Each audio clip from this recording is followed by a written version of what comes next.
नमस्कार, मी पंजाब डक. आज आहे 16 ऑगस्ट. राज्यात पोळ्याला म्हणजे 22 तारखेला राज्यात सूर्यदर्शन होणार आहे, म्हणून हा अंदाज लक्षात यायचा. म्हणजे सांगायचं झालं तर 21 तारखेपासूनच राज्यात सूर्यदर्शन होणार आहे, म्हणून हा अंदाज लक्षात यायचा. राज्यातल्या सर्व शेतकऱ्याला सांगू इच्छितो की आज आहे 16 ऑगस्ट. आज तुम्हाला एक सांगू इच्छितो, नांदेड जिल्हा, यवतमाळ जिल्हा, वाशिम जिल्हा, हिंगोली जिल्हा, त्याच्यानंतर चंद्रपूर, वर्धा, नागपूर, भंडारा, त्याच्यानंतर अमरावती, अकोला, त्याच्यानंतर बुलढाणा जिल्हा, खामगाव तालुका, शेगाव तालुका, त्याच्यानंतर नांदुरा, त्याच्यानंतर जालना जिल्हा, जळगाव जिल्हा, नंदुरबार जिल्हा, धुळे जिल्हा, नाशिक जिल्हा, चाळीसगाव तालुका, म्हणजे सांगायचं पुन्हा पारोळा, त्याच्यानंतर रावेर, सगळीकडं म्हणजे आजपासून 16 ऑगस्ट पासून म्हणजे आज दिवसभर असा रिमझिम पाऊस राहणार आहे. काही काही ठिकाणी मुसळधार पडणार आहे, कुठं अतिमुसळधार पडणार आहे, म्हणून हा अंदाज लक्षात यायचा.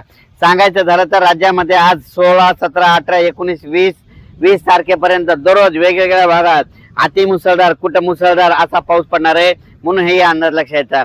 आणि राज्यातल्या सर्व शेतकऱ्याला सांगू इच्छितो की काय करायचं, 21 तारखेनंतर राज्यातला पावसाचा जोर ओसरणार आहे आणि पोळ्यापासून पाऊस कमी होणार आहे.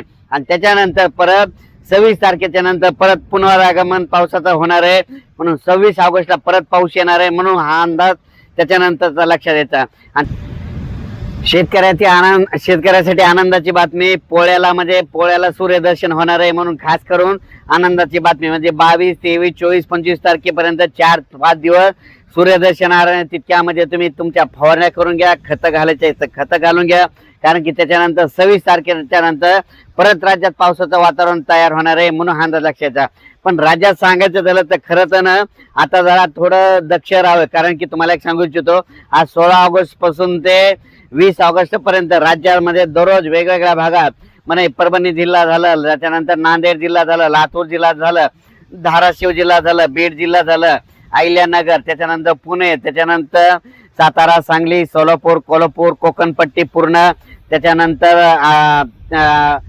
धुळे जिल्हा, नंदुरबार जिल्हा, नाशिक जिल्हा, बुलढाणा जिल्हा, अकोला जिल्हा, अमरावती, त्याच्यानंतर वाशिम, हिंगोली, त्याच्यानंतर नांदेड जिल्हा, यवतमाळ, त्याच्यानंतर चंद्रपूर, ह्या सगळीकडेच मध्ये राज्यामध्ये 20 तारखेपर्यंत दररोज एक दिवस चार मात्र चांगला जोराचा पाऊस राहणार आहे, म्हणून हा अंदाज लक्षात.